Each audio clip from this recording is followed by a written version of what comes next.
creative friends, it's Gwen and I'm back today with another scrapbooking process video. And today I want to talk to you a little bit about colour blocking. I'm using gorgeous supplies by Pink Fresh Studio. This collection is called Happy Heart and I'm documenting this photo of my husband and daughter.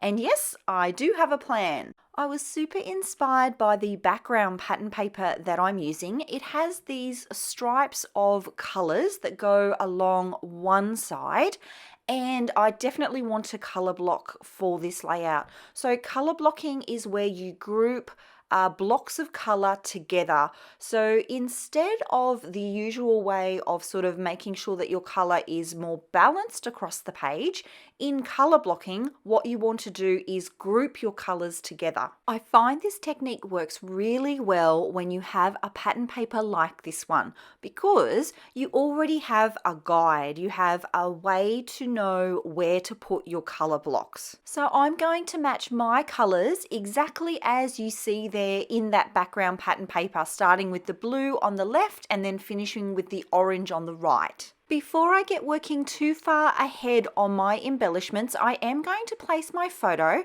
and you will notice there too that I have used a cut file in the background. This one is from Cut to You and it is called Rows of Bows. And I'm using it as an extra layer of interest for the layout. I'm not going to back it because I don't want to cover up those stripes of color.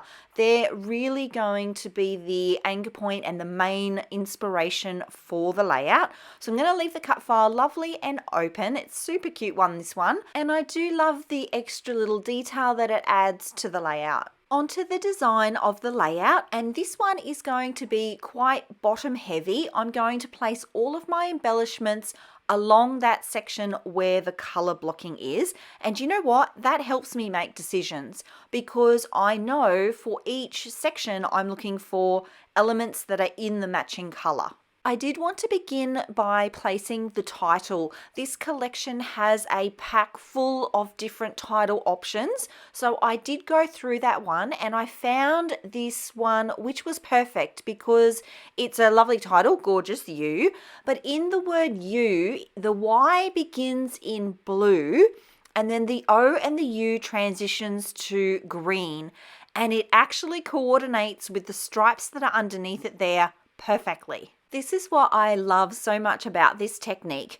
It actually helps you eliminate options because say every other title that was in that pack, if it wasn't blue or green, I knew that it wasn't for this layout. It makes it really easy to narrow down your options and I am all about that. So title and photo at this point are locked into position and you can see there that I am just layering everything on top of that really cute bow cut file.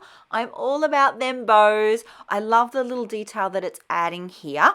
And I'm going through all of the embellishments and I'm just picking out things that match my colors. You might also notice that I'm keeping everything within that bottom section of the layout. So I do want that lovely negative space that's going to be there above my photo. I am going with flowing clusters as I normally would, but I am going to end up with one main cluster and that's in that pink and yellow section right in the center.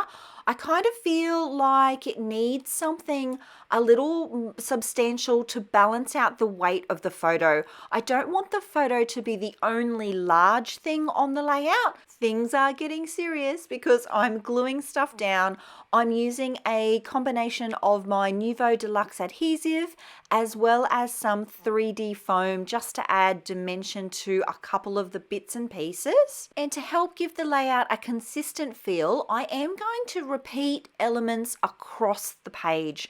So each little area will have elements that are the same. They'll have little floral pieces that are similar. They'll each have a butterfly. I think I end up with 3 or 4 on the layout, 4 I think.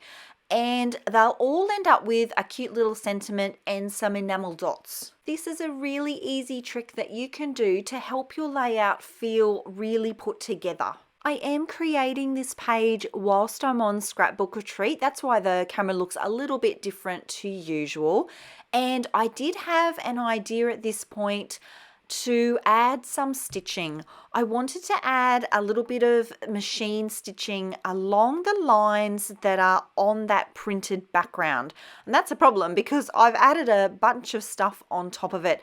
So what I'm going to do is only glue down the essentials, and then when I get home from retreat, I will lift up as much of it as I can and then add the stitching and place it back down. I'll share those details for you in the close-up images, and this is the layout complete. Thanks so much for being here, my creative friends. If you like the way that I scrapbook or the way that I chat about the way that I scrapbook, I would love it if you give this video a thumbs up. Any questions, leave them in the comments below, and I'll see you all next time. Until then, bye.